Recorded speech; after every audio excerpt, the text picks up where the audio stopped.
Je vais démarrer l'événement. Bonjour à tous. Voilà, j'espère que tout le monde a désormais accès au webinaire. Je vois qu'il est 11h. Donc, c'est vrai qu'il y a pas mal de choses à dire. Je ne vais pas tarder à commencer. De toute façon, pour toutes les personnes inscrites, vous aurez bien évidemment l'intégralité de ce webinaire. Vous l'obtiendrez en fait par un mail pour pouvoir le visionner à votre convenance. Voilà, je vois que tout le monde arrive, c'est très bien. Bon, on est ravis de vous recevoir encore pour ce nouvel échange là autour du sujet de l'élaboration de votre stratégie numérique, donc que je vais vous présenter. Alors, c'est un webinaire qui est un petit peu particulier puisqu'on va pouvoir aborder vraiment toutes les thématiques que nous déclinerons ensuite de façon plus spécifique dans nos prochaines animations. Mais là, en fait, je vais vous expliquer la façon en fait de faire, voilà, pour viser juste en fait, et puis pour pouvoir y arriver au mieux. Alors, juste, je vous explique, j'ai double écran. Je suis obligée de mettre la caméra depuis l'ordinateur portable, voilà, là où j'ai la webcam. Donc, si je suis un petit peu tournée 3/4, ne vous en faites pas. En fait, je vous regarde de face. C'est plus confortable pour moi de vous voir sur le plus gros écran, enfin, de voir tout du moins vos questions. Alors là, c'est pareil, concernant cette animation, vous voyez, on a changé d'outil. On a la possibilité, en fait, d'avoir un onglet spécifique pour poser les questions en bas à droite. Alors, on a la partie chat, bien évidemment. Et voilà, c'est pour que je puisse lire, si vous avez des questions, plutôt les poser dans l'onglet spécifique pour que je les vois plus facilement, en fait, parce que quand on est en animation et qu'on doit vous répondre, c'est pas toujours évident toute seule, voilà. Donc, si vous voulez bien utiliser l'outil comme ça me va, quoi. Autrement, bon, vous pouvez toujours quand même vous servir du chat. Dans un premier temps, je veux bien que vous me donniez en même temps un petit peu vos activités. Là, je vais regarder ce que vous faites. Ça m'intéresse parce que je vais peut-être pouvoir vous donner en fait des exemples avec vos activités. Voilà, donc on a une photographe, des photographes, ok, tapissière. Ouh là là, ça va très vite. Taxi. Ça va très, très vite. Des couturières, des aménagements, ok, chauffagiste. Très bien, ouais. Donc, on a une belle diversité de métiers, je vois. C'est vrai que l'artisanat, c'est assez complet, 250 métiers différents. Donc, on va essayer de rentrer au mieux dans vos activités, quoi. C'est vrai que vous pourrez vous approprier un petit peu les exemples comme tout à chacun. Très bien. Donc, en fait, c'est vrai que si vous êtes ici, c'est que vous avez forcément la volonté de vous développer grâce au digital, d'avoir une vision peut-être sur votre organisation, vous vous intéressez à la communication. La stratégie en ligne, alors on dit digital, numérique, peu importe, voilà, c'est plutôt quand même numérique parce que c'est assez généraliste. Mais ça doit être vraiment, ce qu'il faut que vous gardiez toujours à l'esprit, c'est que ça doit être une parfaite extension de l'identité de votre entreprise. Voilà, c'est important que vous puissiez traduire ça à vos clients pour que tout le monde comprenne en fait ce que vous proposez. Alors, on va débuter. Voilà, qu'est-ce que c'est en gros ? C'est mobiliser les outils. Moi, j'appelle souvent ça les leviers, pour ceux qui me connaissent, qui m'ont déjà rencontré. Pour les intégrer dans votre organisation et de façon ce qu'on appelle transversale, c'est-à-dire que tout soit interconnecté et que vous n'ayez pas nécessité de démultiplier tout un tas de choses. Pourquoi c'est important de mettre en place votre stratégie ? C'est évidemment pour que ce soit en rapport avec vos objectifs, l'objectif de votre entreprise. Donc, moi, je pense que toutes les entreprises ont pour l'objectif que ça marche, de développer l'activité, de pérenniser dans le temps. C'est aussi la stratégie numérique, ça vous permet de positionner votre identité, votre vision auprès, encore une fois, des partenaires, des fournisseurs et des clients, évidemment. Et comment, donc on va le voir à l'occasion de ce webinaire. Mais je voulais juste, alors je ne sais pas si on voit ma souris, non, il n'y a rien pour pointer. Bon, c'est pas grave. En fait, le marketing, qu'est-ce que c'est ? Je pense que c'est quand même essentiel un petit peu de se dire, ça sert à quoi ? Sa mission, c'est vraiment de générer le chiffre d'affaires de votre activité. En fait, market, ça veut dire littéralement le marché.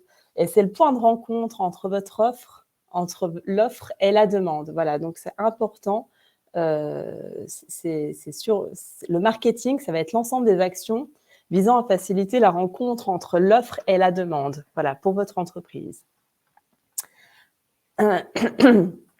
Donc, voilà, on va dire, là, c'est un petit peu le plan. Bon, je ne vais pas perdre de temps à vous expliquer le plan, mais on va dire que là, il y a une vraie hiérarchisation, en fait, des idées, donc où vous allez devoir avoir une démarche d'information, de réflexion, d'action et d'analyse, de contrôle. Voilà. Donc, les points importants de ce webinaire, on va le décliner en 4 axes. L'analyse de l'environnement, évidemment, externe, l'élaboration de votre stratégie, de votre plan d'action en fonction de votre budget. Alors, juste une petite slide diapositive, pardon, je vais éviter de trop parler en anglais, sur le contexte actuel, parce que effectivement, aujourd'hui, par rapport à peut-être il y a 30, 40 ans, il y a quand même de nouvelles façons de consommer, comme vous, comme moi, comme tous nos clients finalement.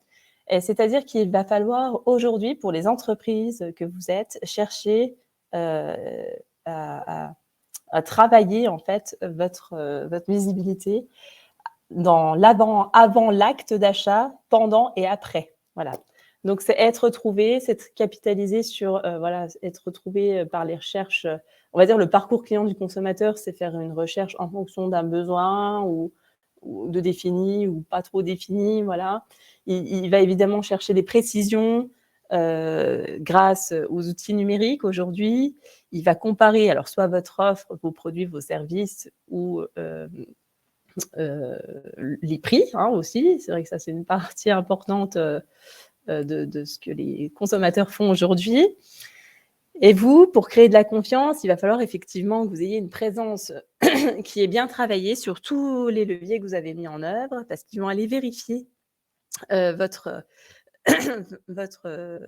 vie de votre entreprise, votre situation finalement, et consulter évidemment les fameux avis. Voilà. Pardon, je suis désolée, j'ai un chat dans la gorge, c'est un peu gênant. Alors, on va commencer tout de suite avec l'analyse de l'environnement. Voilà, avec en fait, la raison d'être de votre entreprise. Alors, c'est un aspect important, ça paraît un peu peut-être idiot d'en parler comme ça, mais c'est vrai que quand on vous rencontre au quotidien, il y a quelquefois des entreprises qui ne savent plus ce qu'elles ont à donner, elles n'arrivent plus en fait à savoir quelle place elles ont dans leur contexte, dans leur concurrence, dans leur marché. Il faut, pour que les consommateurs vous soient fidèles et qu'ils vous trouvent, voilà, que vous mettiez en avant votre raison d'être et votre activité. C'est pas toujours évident en fonction évidemment du métier. Bon, voilà, il y a des métiers, c'est peut-être plus évident, plus simple, tout ce qui a trait à quelque chose à un produit, par exemple, c'est palpable. C'est plus difficile, peut-être le service, et en fait, non. Voilà, ça dépend vraiment des activités. Donc, votre vision, en fait, c'est se poser la question si votre activité était un rêve, quel serait-il? Alors, c'est vrai qu'on prend souvent en exemple, par exemple, de Microsoft, pour que ça vous parle un peu plus. Dans les années 1975, ils avaient dit il y aura sur chaque bureau un ordinateur équipé du logiciel Microsoft. Et finalement, voilà, c'est donner un peu ses ambitions, sa vision au reste du monde. Donc c'est pour ça que c'est important de bien vous connaître aussi. Alors, évidemment, vous n'avez peut-être pas des ambitions aussi énormes à l'échelle de votre contexte à vous, de vos souhaits. Mais en fait, c'est bien quand même d'avoir une vision très positive, voilà, se donner un cap. Quand on parle de mission, pourquoi avoir créé ces activités, etc. On parle aussi là de valeurs. Vos valeurs, c'est donner à votre marque, en fait, ou à votre enseigne, des caractéristiques, alors qui peuvent être soit écologiques, de partage, le côté détente, start-up ou autre, enfin voilà. L'objet ou la finalité de votre entreprise, c'est aussi ce que vous faites, qu'est-ce que vous apportez comme service et comme produit. Et la promesse, on va être plutôt dans quelque chose de plus, l'engagement, par exemple, sociétal. Hein, en fait, il faut toujours aujourd'hui, on va dire, la promesse que vous soyez dans une démarche, que vous soyez, on va dire, engagé dans un monde meilleur, quoi. Ça va être totalement inévitable. On s'imagine mal aujourd'hui proposer des choses à contre-courant, finalement. Ça, c'est un petit peu du bon sens. Mais ces engagements, ils doivent être sincères et honnêtes. Et vous, dans l'artisanat, c'est quand même une chance. À chaque fois dans vos métiers, vous êtes quand même tous des passionnés dans vos fabrications, etc., ou dans votre proposition. On rencontre que des belles personnes. Donc, de toute façon, je pense que l'honnêteté, elle est là pour vous. Et puis, voilà, vous pouvez promouvoir effectivement l'éco-responsabilité, la production locale, l'inclusion aussi dans vos métiers. Deuxième analyse à faire. Alors celle-ci, c'est pas des moindres. Je ne sais pas si vous avez déjà entendu parler de la matrice SWOT. Alors, bon, ça s'appelle SWOT parce que c'est les termes anglais, je vais vous les épargner encore une fois. En fait, ce sont déterminer les forces et les faiblesses en interne de votre organisation et les opportunités et les menaces externes. D'ailleurs, je n'ai pas posé la question, j'espère que tout le monde m'entend bien. Est-ce que j'enchaîne un petit peu? Si quelqu'un peut me répondre. Ok, c'est bien. Est-ce que vous voyez bien l'écran, tout ça? Ouais? Ok, super, je vois Anne-Catherine. Bon, alors, cette slide, merci tout le monde. Bon, c'est un super outil en fait. Hein. C'est vous faites un tableau, vous coupez en 4. Alors, il faut s'en servir. Bon, là, il y a un exemple, voilà, comme ça. Vos forces en interne, ça va être vous, votre capacité à être, par exemple, dans ce contexte, à l'aise avec les outils numériques. Ou vos faiblesses, c'est plutôt, bah, moi, j'aime pas, ça me fait suer d'aller publier sur Facebook, je sais pas quoi dire. Enfin, voilà. C'est se noter ça. Les opportunités et les menaces en externe, là, c'est se dire, oh bah tiens, il n'y a personne qui fait ça comme ça, tel produit comme ça, c'est une opportunité pour moi. Et les menaces, à l'inverse, évidemment, bah là, ça va être, il y a un nouvel arrivant qui communique, qui sait très bien faire des petites vidéos, etc. Ça peut être dangereux pour moi. Voilà. En fait, c'est transformer finalement ses faiblesses, les corriger, se rendre compte de ce qu'on n'arrive pas bien à mener ou nos failles un petit peu pour pouvoir les transformer finalement en opportunités. Et c'est un tableau à faire assez intéressant. On peut évidemment concevoir cette maquette aussi si on est en concurrence avec d'autres personnes, surtout localement, d'autres fabricants.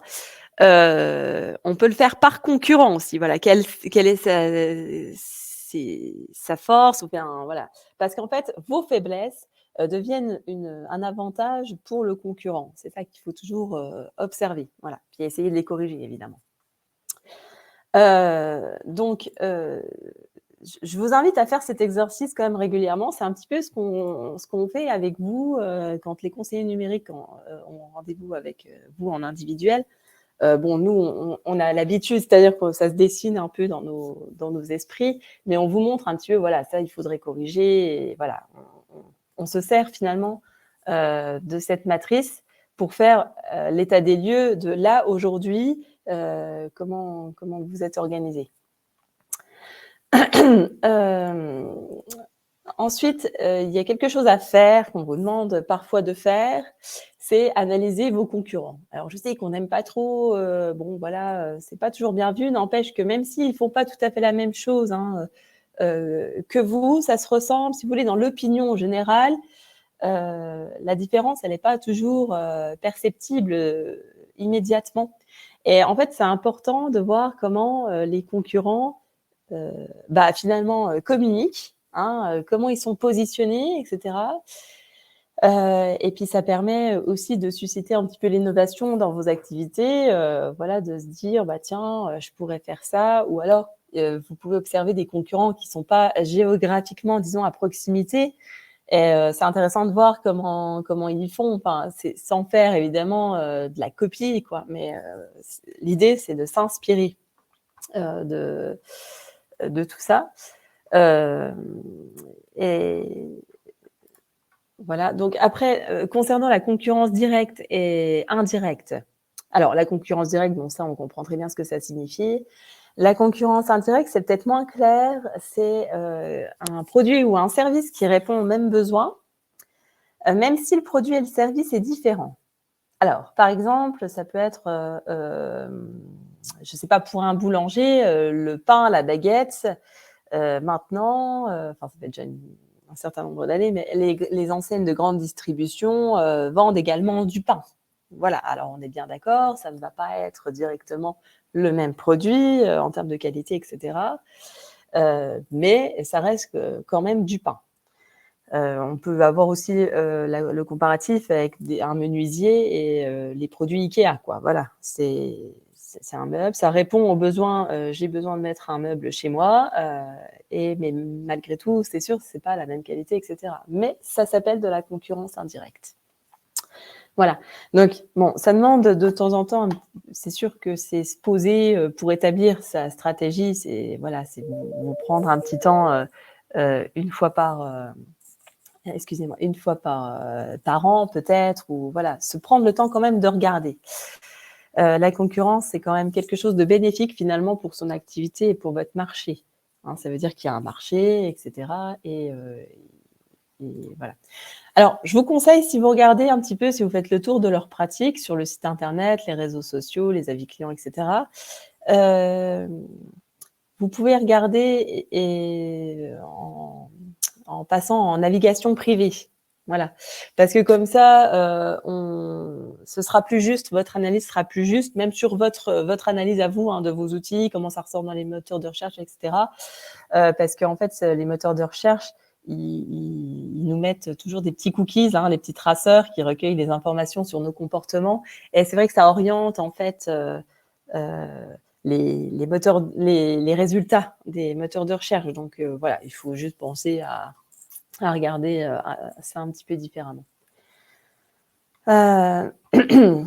Alors, juste ensuite, je vois des petits pouces, c'est rigolo. Ils ont modernisé l'outil Livestorm. Donc, juste une petite matrice encore, 2-3 outils, hein, voilà, utilisés. Donc là, c'est l'exemple avec le chocolat pour que ça parle à tout le monde. On essaie de trouver des exemples qui puissent voilà, parler à l'ensemble. Donc, sur les marques, c'est plus facile que sur vos activités. Mais la matrice concurrentielle, c'est se positionner par rapport à moi, où est-ce que je suis sur la qualité et sur le prix. Voilà, donc c'est assez simple à réaliser finalement. Alors, c'est vrai que quand vous êtes en création, quelquefois, vous faites cet exercice à l'occasion de l'étude de marché. Mais c'est quelquefois à refaire, en fait, hein, dans le temps de l'entreprise, finalement. On a ensuite la matrice, un outil qui s'appelle le Canvas stratégique, où là, on a différents items aussi, voilà. Et on se positionne par rapport à nos concurrents directs. Ça peut être intéressant à faire pour voir si vous avez un nouvel espace stratégique à prendre, si... enfin voilà, ça peut vous permettre de trouver aussi des arguments pour savoir communiquer auprès de vos cibles. Voilà. Je passe rapidement parce que je sais que ça va passer vite ce webinaire. Servez-vous des outils de veille concurrentielle? Alors ça, on en parle, la veille, c'est pas toujours un terme évident pour tous. C'est vrai que c'est des choses très bureaucratiques finalement. Faire de la veille, c'est savoir s'informer sur des sujets précis, hein, en gros. Donc, par exemple, il existe des outils voilà, donc type, là, j'en ai un petit peu listé, quoi, je veux dire. Google Alert, par exemple, qui va vous allez lui demander de vous alerter de vous notifier, en fait, hein, sur des mots-clés que vous lui avez préalablement sélectionnés. Donc, ça peut être aussi le nom d'un concurrent, hein, pour voir, encore une fois, se tenir informé de ce qu'ils font, pour ne pas se laisser dépasser. Et on reçoit en fait une alerte par mail, ou en fonction des secteurs. J'ai vu qu'il y avait des tapissiers d'ameublement, etc. Ça peut être aussi des mots-clés, voilà, sur le secteur précis. Feedly, donc là, c'est pour être alerté, encore une fois aussi, par mots-clés. Alors, sincèrement, j'ai pas eu le temps d'aller vérifier s'il était encore à disposition gratuitement via un compte Facebook. Je suis désolée, j'ai pas vérifié. C'est vrai que l'année dernière, il était encore gratuit. Enfin, disons qu'après, il a des fonctionnalités plus poussées en version payante, quoi. Voilà. Alors quelqu'un nous répond, merci, mais il y a aussi une version pro payante, ouais, c'est ça. Voilà, je savais pas s'il avait passé complètement en payant. Après, il y a toutes les recherches, évidemment, via les réseaux sociaux avec le fameux hashtag qu'on peut suivre. Alors, ça, je ne sais pas si tout le monde sait le faire, mais sachez que c'est pour ça qu'on incite les gens à communiquer avec des hashtags pour catégoriser, en fait, les fils d'information, hein, sur tous les réseaux, parce que trop d'infos tue l'info, je dis toujours, en fait, on ne s'y retrouve plus.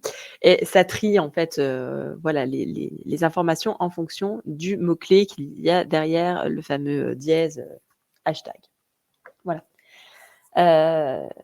Donc, c'est des choses à regarder, quoi. Voilà, je vous invite, vous, à suivre sur vos comptes les hashtags en fonction des activités sur les réseaux sociaux. Ah, tiens, voilà, on va tester la fonction sondage. Alors, attendez, je vais publier le sondage. Est-ce que vous avez déjà entendu parler de buyer persona? Ou de persona, d'ailleurs? Alors, je ne sais pas si ça publie, là. Est-ce que quelqu'un voit si ça marche?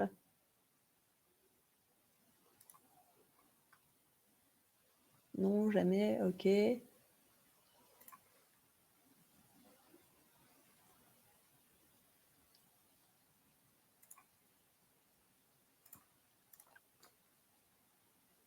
Bon, je ne sais pas si ça marche, ce fonction de sondage. Oui, ça marche le sondage, merci. Ok. Bon, alors, on va dire, la deuxième étape pour définir sa stratégie digitale est de connaître en fait sa cible. Alors, le buyer persona, ça, on va dire, c'est des termes un peu par pour parler de sa cible. En fait, ça va être, on va vouloir répondre à la question, mon produit, à qui s'adresse mon produit finalement ou mon service, quoi.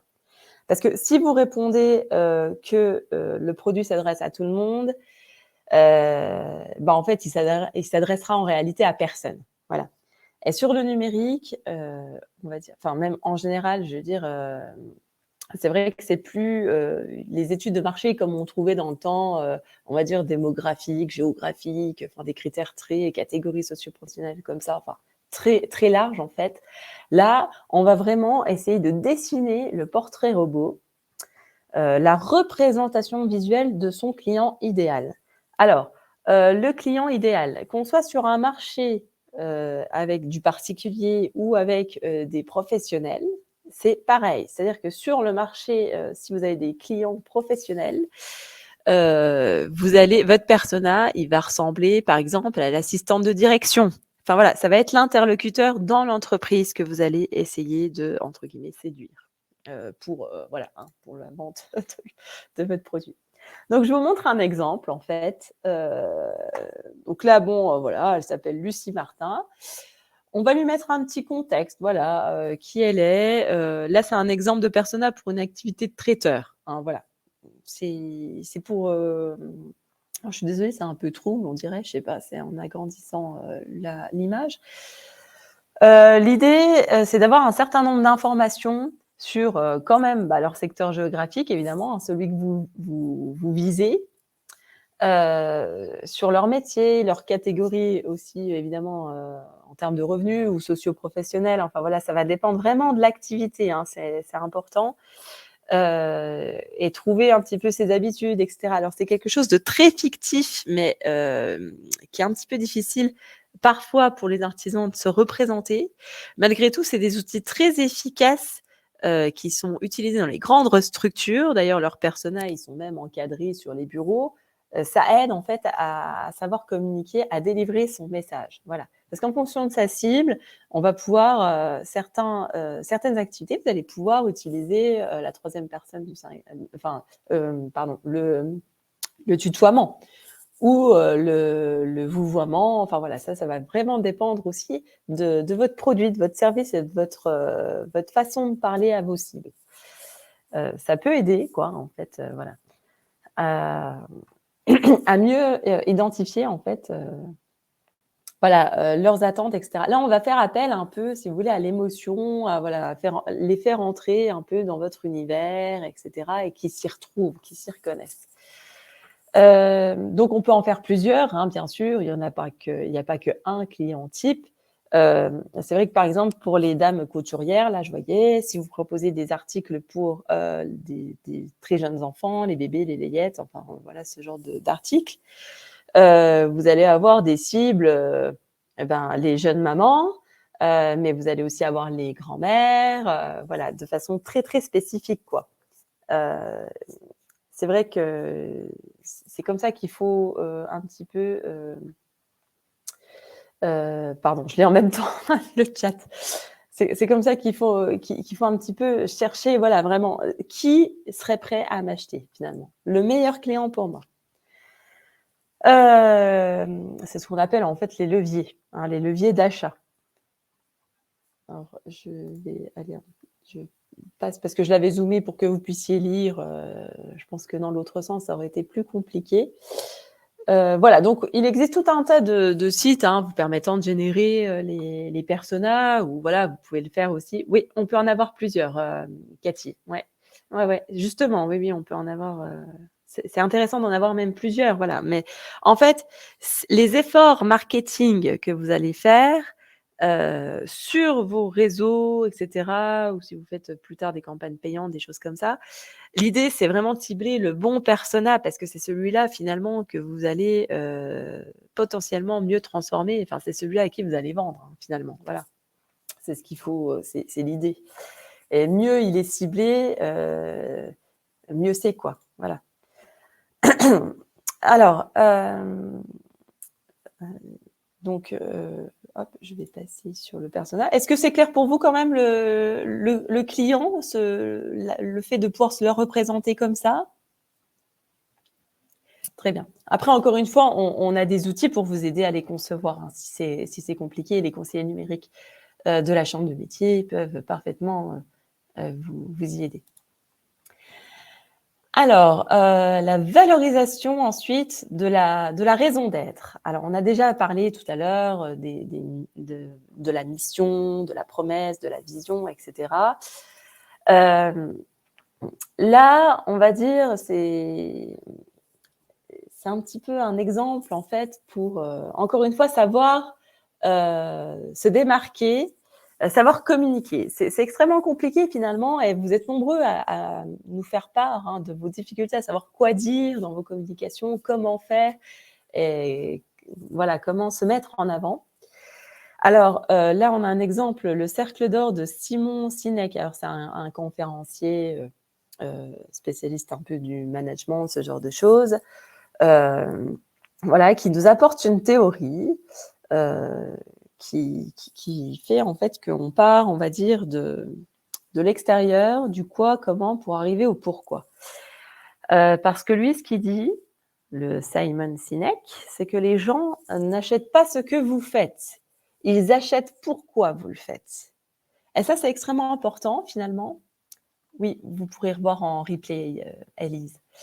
Ils achètent vraiment le pourquoi, et c'est vrai, en fait, c'est des choses, voilà, on le sait, même vous, dans vos actes d'achat, si l'interlocuteur avec qui vous êtes ne vous plaît pas, vous n'allez pas lui acheter même si vous aviez besoin du produit. On le sait. On achète le pourquoi. C'est important. Donc, le quoi, ça va correspondre votre expertise, enfin, ça va être quoi évidemment, quelle est votre valeur ajoutée, ce genre de choses, vous mettre en avant. Enfin, voilà. Comment, ça va être vous différencier par rapport à vos concurrents, pardon. Qu'est-ce que vous faites de plus, de mieux, comment vous le faites mieux.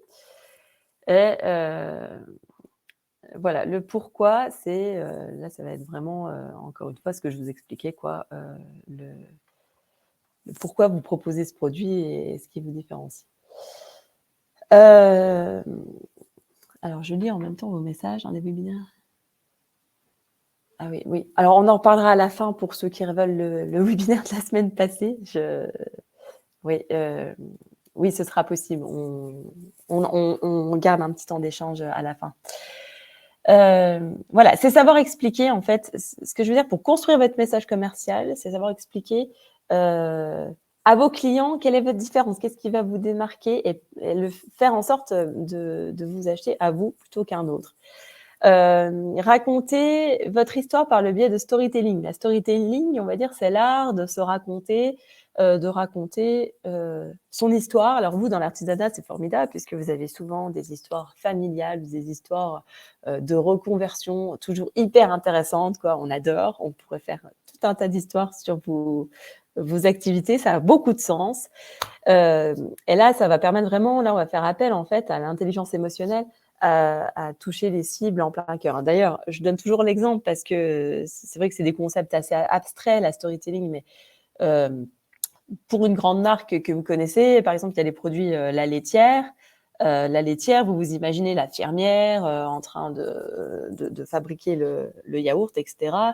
Et en fait, il n'en est rien, c'est tout industriel finalement, mais c'est pas grave, on a envie de croire à cette histoire que voilà, c'est la fermière dans sa ferme. C'est ça la storytelling en fait. Hein, voilà. Alors je lis en même temps. Ok. Ouais. Alors, donc c'est construire votre message. Alors bon, on vient évidemment d'en parler. Les piliers de la communication, on va dire, c'est toujours se rappeler en fait comment je fais pour construire mon message. Je vais parler de moi, mon activité, ma mission, quels sont mes avantages. Je vais parler toujours à mes cibles. Donc je regarde toujours mon petit persona et j'active mes leviers. Mes leviers, c'est identifier sur quels canaux je vais communiquer. Je vais essayer d'avancer quand même parce que autrement, hop. Alors, pour aborder des exemples de leviers, donc là, on retrouve notre Lucie, hein, notre Lucie Martin, le personnage que je vous ai présenté tout à l'heure. En fait, c'est mettre autour d'elle, voilà, c'est choisir en fonction de vous, hein, ce que vous êtes en capacité de faire, etc. L'entourer un peu de tous les leviers. Voilà, c'est ce qu'on appelle l'omnicanalité aussi. Et voilà, donc par exemple, vous pourriez mettre en place ce qu'on appelle des newsletters, etc. Alors vous, je sais, c'est pas adaptable à toutes les formes, les structures, c'est pas évident. Mais par exemple, voilà, c'est mettre en place au moins des actions médias, de social media, donc communiquer sur vos canaux quand même régulièrement, de temps en temps les faire participer à des événements. Donc je sais pas, par exemple les 1 an de la boutique, ce genre de choses, ou des jeux concours, faire gagner des goodies. Les goodies, vous savez, c'est les petits articles publicitaires, voilà, type comme ceci, avec le logo qu'on peut laisser, voilà, donner aux clients. C'est sympa, ça rappelle votre marque, donc c'est bien. Et voilà, on est là aussi dans le concept, ce que vous avez peut-être déjà entendu parler de l'inbound marketing, c'est faire en sorte que le client vienne à vous. Voilà, et que vous ayez cet effort, que vous n'ayez pas cet effort d'aller toujours les chercher, mais que eux, naturellement, arrivent vers vous. Voilà. Alors, l'UGC, donc ça, bon, je vais vous épargner le terme en anglais. En fait, c'est la création de contenu par vos cibles En fait, quand vous avez des commentaires, des choses comme ça, ou que les gens partagent sur les réseaux sociaux votre produit ou votre service, vous jouez le jeu aussi de repartager. En fait, ils vous créent du contenu, finalement. Hein, et puis, voilà, ils deviennent quelque part vos ambassadeurs. Oui, je donnerai. Vous aurez aussi les documents. Alors, sachez qu'on a aussi à disposition un guide qui reprend en fait le guide de l'élaboration de la stratégie. Vous pouvez directement écrire dedans vos. Enfin, on a fait les outils et vous allez mettre vos. Vous allez le personnaliser quoi, avec vos besoins. Voilà, je vois les petits pouces, c'est rigolo. Ok. Donc, l'élaboration du plan d'action. Alors là, bon, on va rentrer dans quelque chose de plus carré, on va dire. Donc, on a déjà abordé voilà, la réflexion hein, sur vos cibles, sur qui vous étiez, bien vous connaître, en fait, finalement, pour pouvoir mieux en parler. Ok, oui, alors... Marion, je vois vos messages, ok. On en rediscutera à la fin, mais ça marche. On vous redonnera des contenus si vous le souhaitez.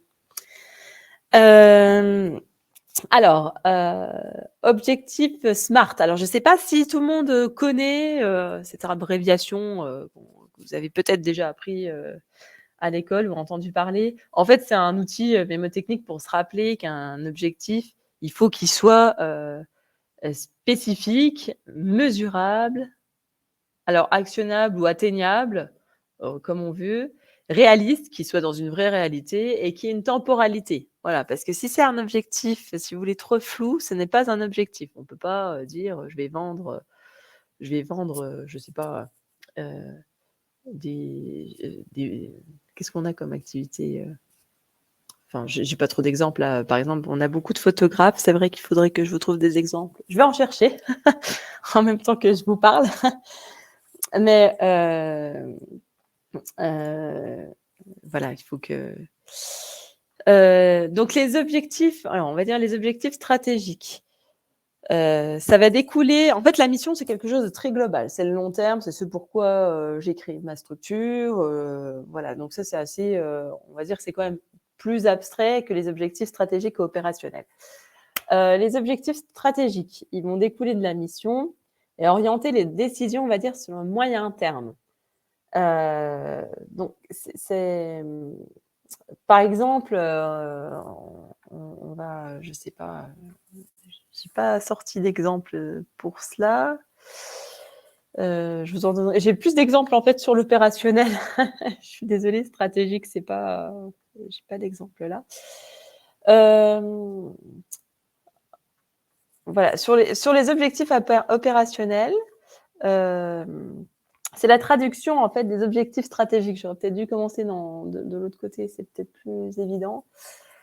Pour les rendre actionnables sur le court terme. Donc là, on va dire c'est plus compréhensible. Hein, un objectif de notoriété ou voilà, notoriété, c'est le fait qu'on soit identifié parmi les concurrents, etc. Dans son environnement, qu'on soit connu.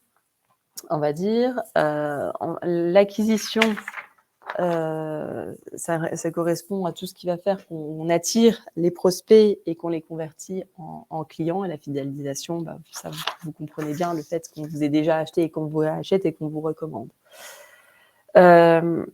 Donc, je voudrais quand même vous donner, par exemple, un objectif SMART, hein, pour que vous puissiez bien comprendre ce que c'est.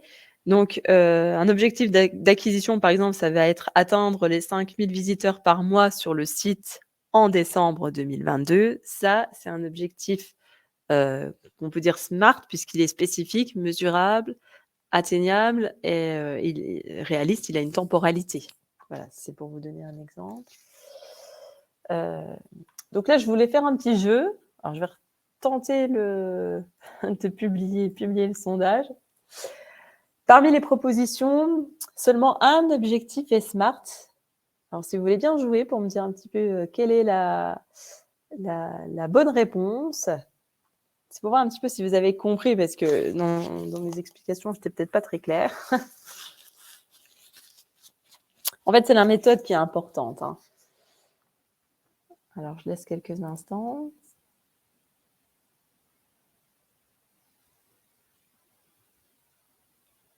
Alors, liste de contacts pro. Je lis en même temps vos questions. Ok, allez, hop.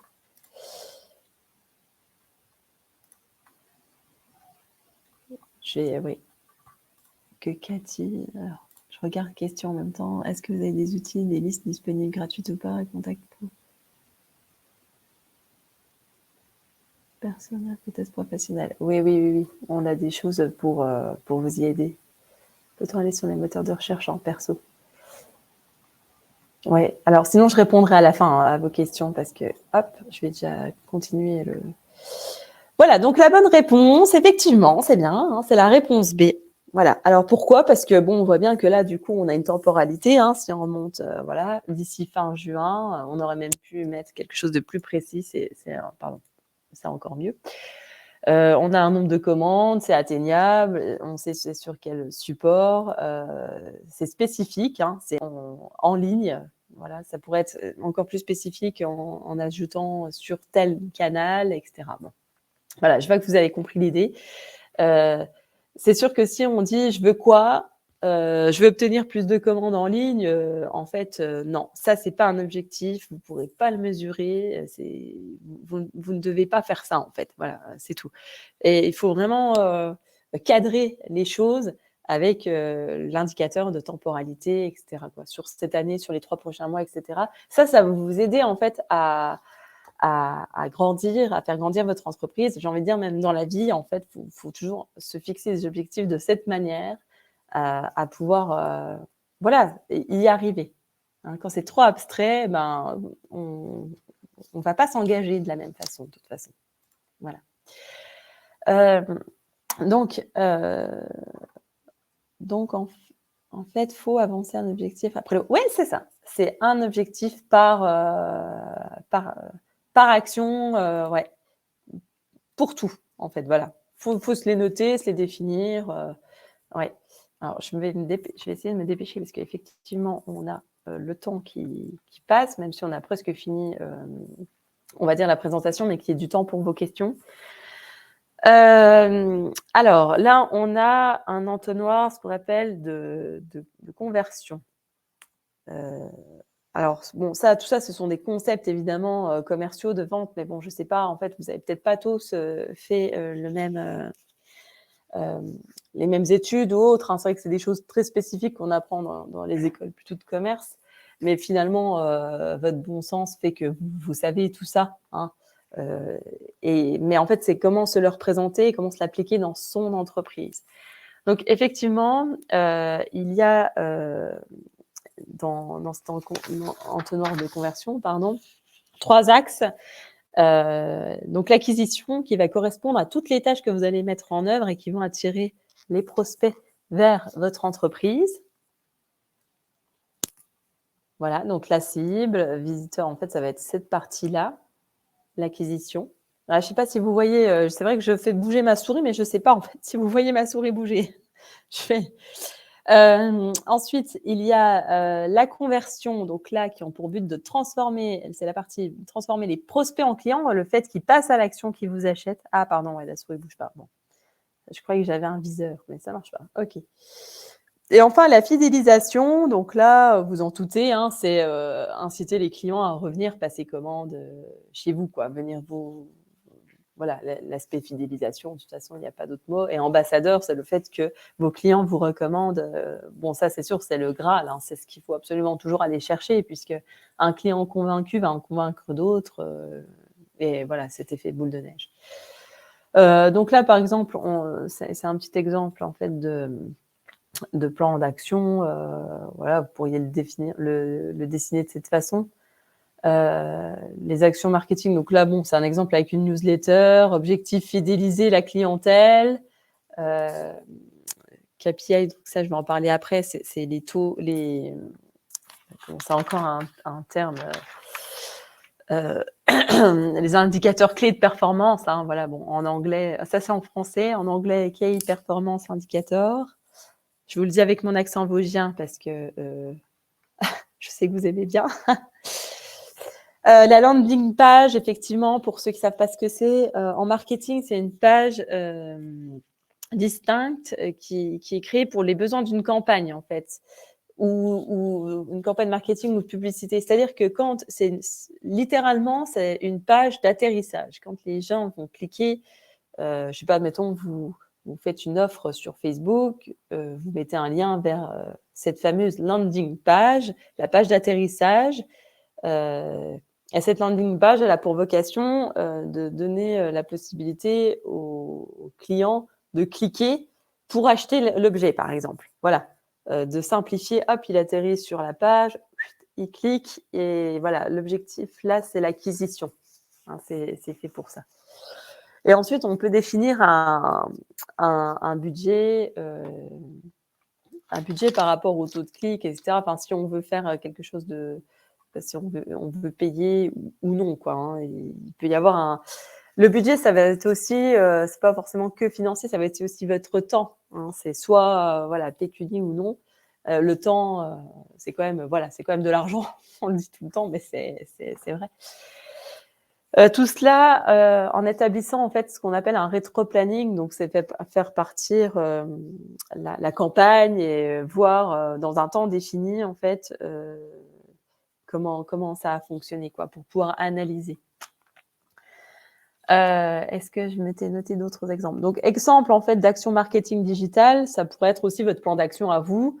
Faire un site internet si vous n'en avez pas. Ensuite, dans le temps, hein, améliorer le référencement naturel de son site. Donc, le référencement naturel, c'est le fait d'apparaître dans les résultats de moteurs de recherche dans les meilleures positions sans avoir finalement payé de mots-clés. Pour simplifier, hein, je simplifie extrêmement, mais voilà. Ensuite, dans la continuité de ce plan d'action fictif que je vous donne, c'est par exemple travailler justement ces mots-clés, le champ sémantique et analyser hein, si votre site apparaît dans les meilleurs résultats de recherche. Ça peut être aussi suivre le trafic sur Analytics, etc. Bon. Alors, je lirai vos choses après, je suis désolée parce que sinon, hop, je vais poursuivre pour ceux qui ne pourront peut-être pas rester jusqu'au bout. Mesurer la performance de vos actions. Donc là, voilà, les fameux KPI. Donc en français, indicateur clé de performance. Je vous le donne en français parce que je sais que beaucoup d'artisans n'aiment pas que tout soit en anglais. Associer à un objectif, vos indicateurs clés de performance, en fait, ils vont pouvoir vous permettre tout simplement de suivre, hein, voilà, si ça a marché et d'évaluer en fait si c'est bien ce que vous avez fait ou si au contraire, voilà, le message finalement il a pas fonctionné, quoi, voilà. Hein. Alors ça, c'est assez propre à chacun, ça prend du temps, c'est des choses, je veux dire, ça s'analyse dans le temps, voilà. Parce que vos communautés sur les réseaux sociaux, c'est pas toutes les mêmes en fonction des activités, etc. Vous n'allez pas avoir le même profil de client et il n'y a pas finalement de science sûre. C'est vous qui allez, au fil du temps, pouvoir comprendre comment le comportement finalement de vos clients. Voilà. Mais ce sont des choses qui fonctionnent forcément, hein, si on prend un peu le temps de regarder, d'analyser, etc. Et de bien cibler, finalement, on gagne en conversion, quoi. Hein, le but, c'est que le prospect devienne client et aussi, on cherche à les fidéliser toujours. Bah, ça, c'est forcément, c'est clair pour tout le monde. Je pense qu'il n'y a personne qui dira le contraire. Nombreux sont les outils qui vous proposent directement des tableaux de bord. Hein. Par exemple, Business Meta, attendez, comment ils l'ont rappelé, Meta Business de Facebook, hein, où vous retrouvez tous les indicateurs Instagram et Facebook quand vous avez des pages pro, hein, à condition de bien avoir fait des pages pro. Pour le coup, c'est hyper important. Ça vous génère directement des tableaux de bord qui vous permettent d'analyser assez simplement. Voilà.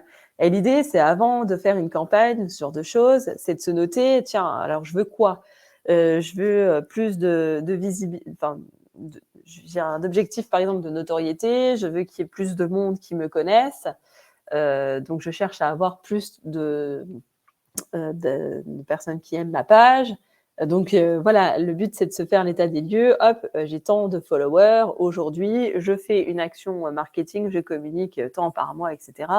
Et je regarde si ça a fonctionné. Vous voyez, c'est ça, parce que le but, c'est de mesurer quand même pour voir si l'effort en temps, en qualité, en quantité est à la hauteur de vos espérances finalement. Hein. Et puis ça vous permet aussi de bien adresser le message aux bonnes personnes. Il y a aussi, on pense aussi à Google Analytics, hein, souvent mis en place sur vos sites internet.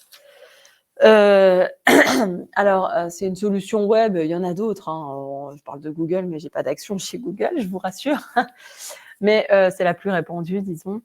Et voilà, ça vous permet d'avoir des indications sur, par exemple, sur les données géographiques des clients, combien de temps ils restent sur telle ou telle page, s'ils utilisent plutôt des supports smartphone ou sur un ordinateur classique. Enfin voilà, vous pouvez, ceux qui n'ont jamais regardé vont s'apercevoir qu'il y a des données assez intéressantes et c'est même incroyable quoi de savoir tout ça grâce au numérique. En fait, le numérique, ça permet quand même finalement de tracer quoi, de tracer les comportements. En conclusion pour ça, quelle que soit votre stratégie finalement, voilà, bon, là, j'ai noté quelques indications. Je ne vais pas essayer de vous relire ce que j'ai noté sur la diapo, ce serait idiot. Mais il faut commencer, il faut évaluer votre entreprise par... voilà, il faut toujours commencer par évaluer vos forces, vos faiblesses, se rappeler, se remémorer voilà, la raison d'être. Quand vous perdez un peu le fil, le cap, vous ne savez plus quel message, comment faire. Voilà, votre raison d'être, la raison d'être de votre entreprise. Et regarder un petit peu, toujours, de temps en temps, relever la tête du guidon et regarder les concurrents, hein, voir comment ils font pour ne pas se laisser dépasser finalement ou pour prendre une place sur le marché. Voilà, pour vous positionner finalement. Et toujours, voilà, alors cet aspect un peu plus, pas scolaire, mais indispensable finalement, hein, c'est se noter des objectifs, voilà, s'engager pour s'engager finalement dans ce que vous voulez donner, la trajectoire à votre structure, mettre en place littéralement les actions et savoir être en capacité d'évaluer si ça a fonctionné ou pas. Alors, sachez, hein, encore une fois que dans nos missions, les conseillers de chambre de métier, ils peuvent, voilà, si vous le souhaitez, faire, justement ce qu'on appelle nous des diagnostics de maturité et cetera. En fait, on regarde un petit peu tout ce que vous avez mis en œuvre dans votre structure et on vous donne, on établit avec vous le plan d'action, en fait, hein. On vous dit déjà, voilà, comment il conviendrait de faire pour ceux qui ont déjà bénéficié de ce genre d'accompagnement. Ça vous permet, voilà, de regarder effectivement: «Ah oui, tiens, j'avais pas pensé à faire ça comme ça» ou quelquefois, vous avez pour ceux qui ont mis en place, par exemple, des sites marchands, vous vous rendez compte que vous vendez pas beaucoup sur le site marchand, vous transformez pas. Alors, en fait, c'est souvent des choses, simples, enfin simples, c'est pas simple, hein, c'est pas ce que je veux dire, mais c'est des choses auxquelles on ne pense pas parce qu'on est dans son quotidien et cetera et c'est normal. Pour ça, faites appel à des gens extérieurs, ponctuellement, c'est bien. Par exemple, le fait de ne pas vendre sur un site internet, marchand, ça peut venir du fait qu'il n'y a pas, les mentions, obligatoires, par exemple, sont absentes, ça crée de la méfiance, toutes les politiques autour de la livraison, ne sont pas à jour, enfin, voilà ce genre de choses, ou vous proposez pas suffisamment, de modes de moyens de paiement ou, de modes de livraison, par exemple, voilà, hein. Si vous proposez pas aujourd'hui de, Mondial Relais ou enfin de ce genre de de de de vente, enfin voilà. Ça peut en fait, du fait des frais de port qui, évidemment ont un coût, ça peut, ne pas provoquer l'achat quoi finalement, voilà. Ça peut faire des abandons de panier, voilà. Tout ça, ça s'analyse en fait, hein, et quelquefois on se dit: «Bah, je comprends pas, mon site il marche pas» et voilà, c'est se poser des questions autour de ça, comment créer de la confiance, c'est un global, hein, c'est assez, assez complexe, hein, je vous l'accorde.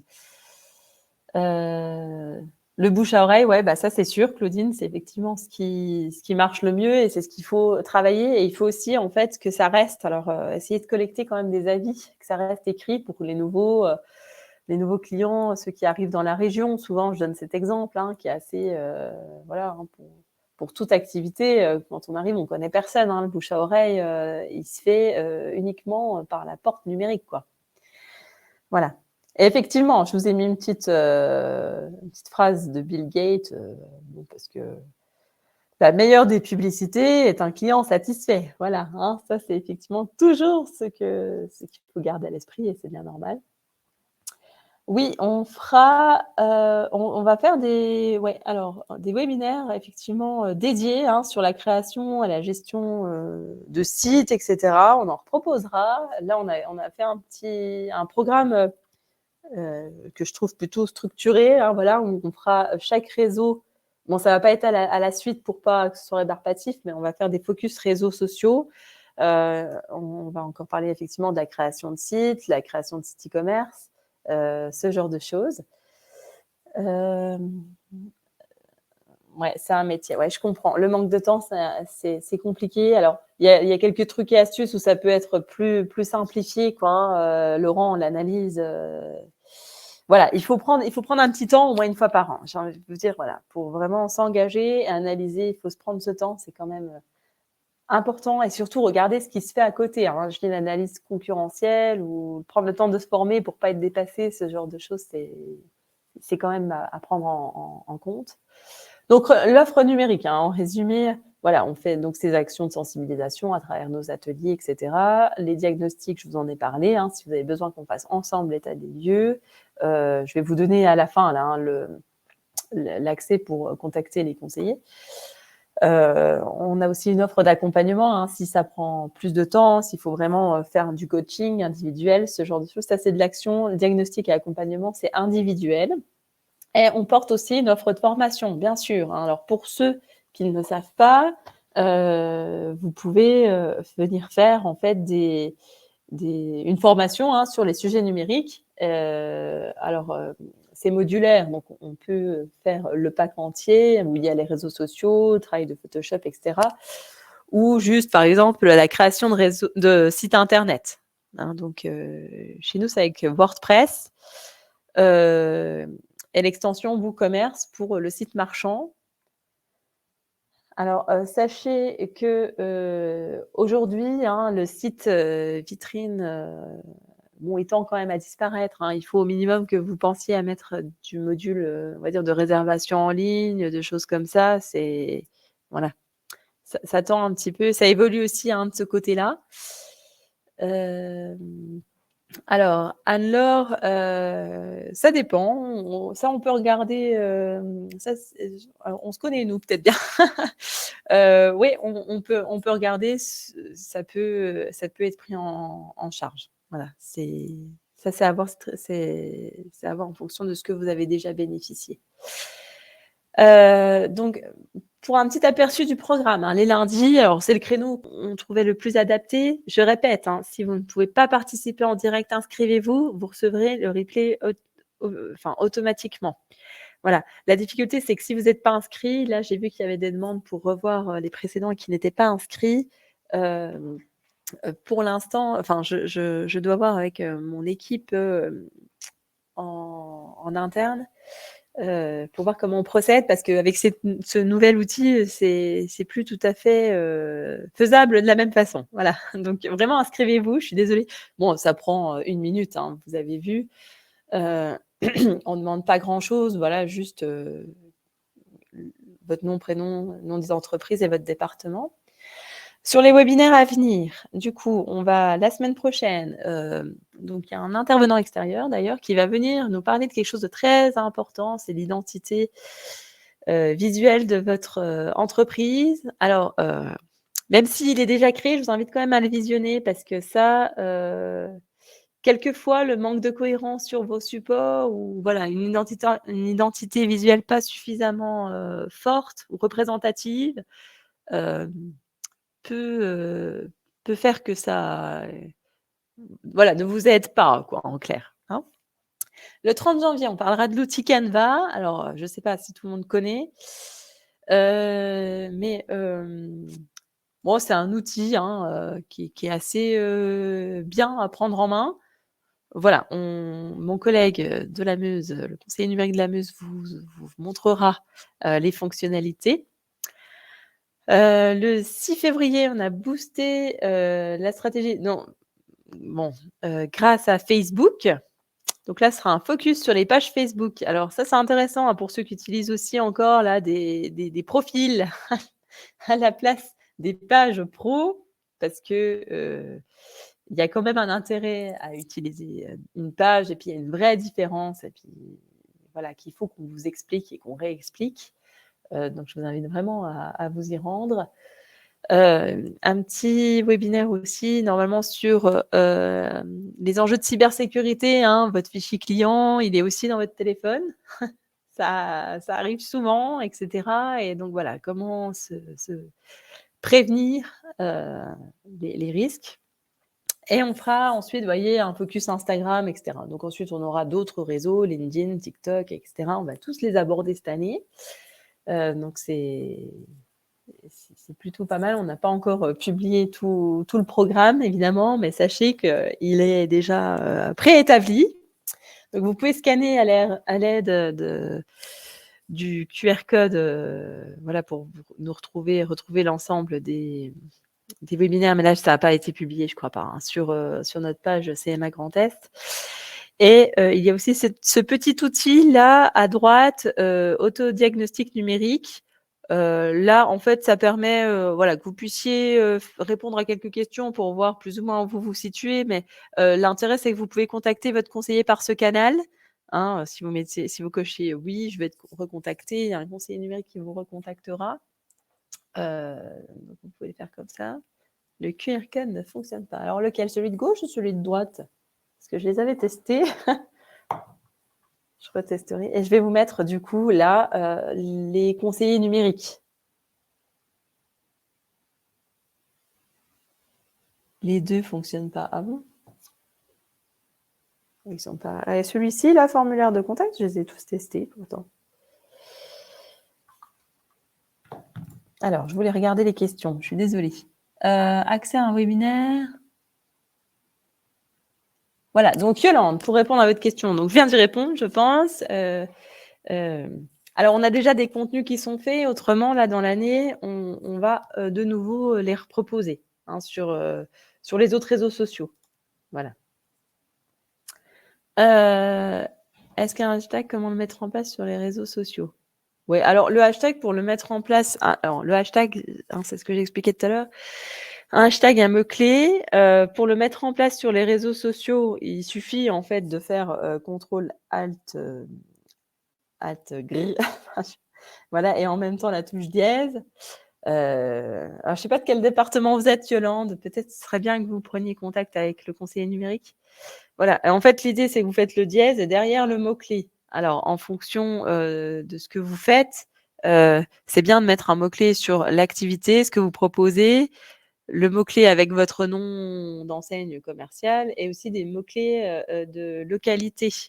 Hashtag, je sais pas, Meuse, si vous êtes de la Meuse, voilà, et puis hashtag la ville, quelques villes aux alentours, ou ce genre de choses, pour essayer de vous faire connaître par les personnes autour de votre entreprise, surtout si vous ne vendez pas en ligne au national, quoi.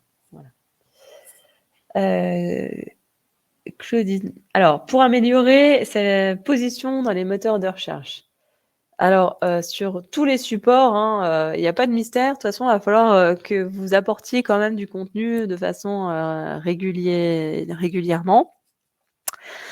Et que vous ciblez évidemment, ça coule de source, mais ces mots-clés, les mots-clés qui soient pas trop génériques, pas tout le temps génériques en fait, sur ce que vous faites. Alors Claudine, je suis désolée, je sais pas quelle est votre activité, mais quand il y a de la forte concurrence sur des mots, là, je sais qu'il y avait les photographes. Vous avez quand même de la concurrence, par exemple, c'est sûr, sur le mot photographe, photo, etc. ou portraits, ce genre de choses. Donc, c'est pas... C'est un travail un peu plus poussé, quoi, qu'il faut que vous fassiez, que vous réalisiez. Après, alors, du coup, Claudine, je ne sais pas quels outils vous avez non plus pour vous répondre, mais c'est sûr que... voilà, donc ça apporter du contenu régulièrement avec les bons mots-clés. Si vous avez un site internet, il y a le travail autour du référencement. Nous aurons aussi des sujets de webinaire sur cette question, sur savoir comment le travailler, parce qu'il y a aussi la partie évidemment technique, hein, on va dire, le référencement technique, c'est-à-dire la structuration des titres, ce genre de choses. Voilà, donc ça, je vous invite à découvrir, à le découvrir prochainement, ou encore une fois, voir avec votre conseiller numérique. Alors, que pensez-vous, Constance, de cet exemple? Black Penny, mission, devenir l'artisan traiteur des bons vivants de Moselle en 4 ans. Ouais. Objectif stratégique, 4 nouveaux canaux de distribution en 4 ans, un par an. Ouais. Objectif par canaux de distribution. Ouais, bah ça c'est bien. Constance nous a donné un exemple très bien. Je vous invite à le lire dans les questions. Ouais, voilà. Non, ça c'est un exemple en fait de développement, oui, effectivement. Voilà. Alors après, il y aura des petites déclinaisons, hein, bien sûr, dans tout ça, mais voilà. Si les canaux ils sont déjà posés, etc. Après, il y a voilà, je ne sais pas où vous en êtes en fait, ça dépend aussi de si vous débutez ou pas dans la stratégie. Alors, parce qu'évidemment, on imagine bien qu'au préalable, il va falloir identifier les leviers sur lesquels vous allez en fait passer du temps. Hein. C'est sûr que c'est pas la peine d'aller sur tous les réseaux sociaux, etc. Hein, comme tout à chacun. Hein. C'est pour ça, c'est important, c'est en fonction de là où on va trouver nos cibles et, et, et de vos capacités à faire hein, aussi, hein, parce que c'est sûr que ça prend du temps, c'est des métiers à part entière, je l'entends. Donc, à votre échelle, vous pouvez déjà avoir de beaux développements. On a plein d'exemples d'artisans qui se développent, qui y arrivent. Pourquoi pas vous, quoi. Hein. Des outils ou des listes disponibles gratuites ou pas de contact pro régional sur le secteur. Alors ça, j'ai pas bien compris la question, Cathy.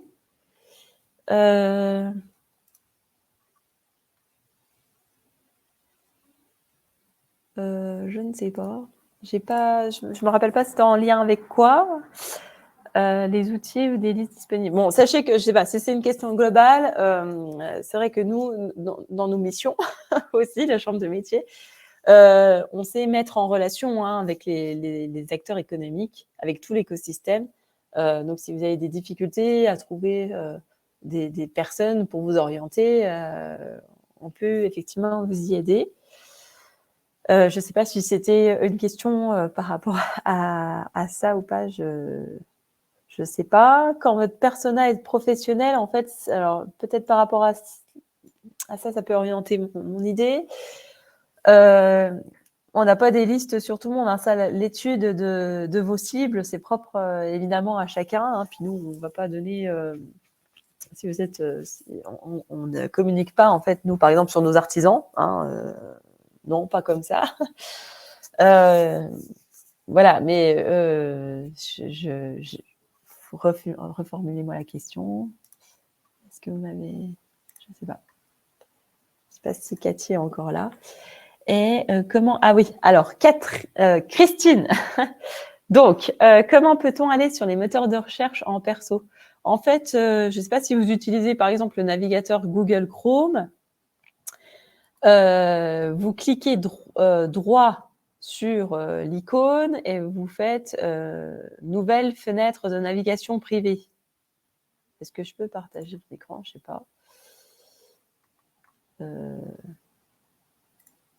Partager écran.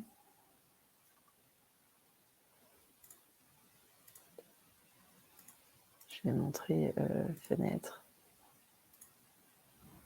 Partager. Je disais, voilà, vous cliquez sur l'icône Google et nouvelle recherche de navigation privée. Simplement, voilà. Vous allez passer en navigation privée. Ensuite, vous tapez comme dans le moteur de recherche, finalement classique, quoi. Voilà. Est-ce qu'on a d'autres questions ou est-ce que tout va bien? Je cherche à vendre. Ah voilà, Cathy. Dans les CE, ouais. Les entreprises, du coup, je renvoie des listes de contacts. Ouais, non, ça, faut que vous fassiez. Alors, il y a un outil, hein, si vous cherchez à vendre dans les grandes structures ou pas, hein, c'est quand même le réseau social LinkedIn. Mais bon, nous, on va dire LinkedIn. Parce que en fait, on peut, les personnes qui sont référencées sur ce canal indiquent là où ils travaillent. Donc, ça peut être une solution pour trouver l'interlocuteur. Voilà. C'est sûr qu'on rentre pas comme ça, effectivement, dans les ces entreprises. Ça demande à faire de la recherche. Et moi, à ma connaissance, je connais pas en fait d'annuaire de personnes, voilà. Enfin, facilement, non, en fait, je connais pas. Voilà. Eh ben, écoutez, je vous remercie à tous pour votre venue, en fait. Hein. Je suis contente. Franchement, vous étiez pas mal de participants. J'espère que ça vous a plu, puis que c'était suffisamment clair. C'est vrai que c'est une comment ce webinaire, il est assez peut-être moins concret, plus abstrait, mais voilà, il y a un temps pour se poser. Moi, je vous dis, c'est obligatoire, hein, analyser un peu vos forces, vos faiblesses, comment vous pouvez faire pour être meilleur, pour mieux y arriver, pour vous faire économiser du temps, pour valoriser, pour réussir à faire vos messages de façon plus efficace, hein, parce que c'est vrai que la communication, c'est quand même quelque chose qui n'est pas simple à mettre en œuvre. Tout le monde n'est pas à l'aise de la même façon et on se pose beaucoup de questions. Il y en a qui perdent souvent beaucoup de temps sur ça et du coup, ça les démotive. Il y a une forme, voilà, ça peut être un petit peu un piège de ce côté-là. Donc, n'hésitez pas à venir chercher de l'aide auprès de votre chambre de métier, quoi, par exemple. Enfin, voilà, je répète, mais l'accent vosgien. Ah, merci. On avait beaucoup de vosgiens, je sais pas.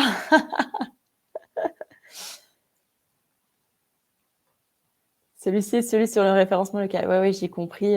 Alors, Marion, par exemple, vous étiez inscrite, vous, sur le référencement local? C'est pour savoir si... parce que normalement, il part automatiquement. Oui. Et vous l'avez pas reçu de façon automatique, du coup?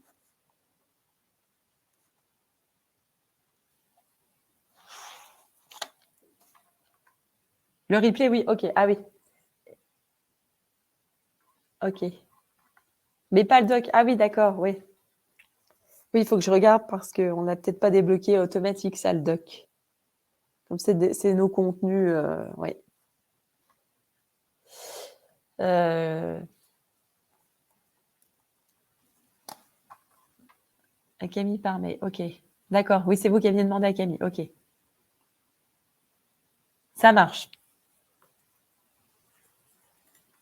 Écoutez, je vais regarder tout ça. OK. Pas de retour. Bah, elle a peut-être pas eu le temps, notre Camille. Elle a été. C'est vrai que voilà. On fait comme on peut. Je veux bien le doc du jour par mail, est-ce possible? Ouais. Je note votre nom. Hein. Ça marche. Je vais voir comment je peux débloquer de façon automatique, mais je pense que j'aurais dû éventuellement le charger avant. Je vais voir comment je vais pouvoir faire. Aimerait accéder au replay. Ah oui, alors c'est Sophie. Je vais noter Sophie. Je vous retrouverai dans nos listes. Replay, ref, local. OK. Voilà, mesdames. Oui, normalement, on devrait les mettre sur le site après, les replays. Hein. Il y en a déjà, ceux de l'année passée, il y en a déjà sur le site. Faut juste cliquer. Là, pour l'instant, il faut qu'ils fassent une remise en page chez nous en interne. C'est pas mon service, hein, c'est notre service de communication qui est en charge de cette partie. Et ils vont remettre en œuvre de façon plus évidente. Alors, j'ai demandé parce que normalement, il faut cliquer. C'est vrai que ça redéroule, etc. Vous avez déjà accès à des replays. Hein. Voilà. Sur les marchés publics, était accessible pendant la séance. Ouais, je sais. Alors, nous, le problème, c'est qu'ils n'ont pas été chargés, hein. Je ne crois pas. C'était volonté peut-être de leur part, voilà, de les mettre à disposition directement. Et je crois que quand... ouais, je ne sais pas si je vais pouvoir le faire comme ça. Écoutez, je vais regarder. En fait, je crois que ça n'a pas été paramétré pour que vous puissiez cliquer et accéder directement au contenu. Donc, du coup, il faut qu'on les renvoie de façon séparée. On y pensera à l'avenir. Vous voyez, c'est pour ça vos retours, c'est important qu'on les ait.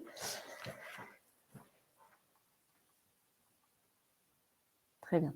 Eh bien, je vous souhaite une bonne journée à tous. Et puis, du coup, j'espère vous retrouver la semaine prochaine. Voilà. Ou les semaines à suivre. Et puis, voilà, en espérant que ça vous aide. Surtout, voilà, le principal, c'est que vous arriviez à mettre en œuvre tout ça dans vos structures.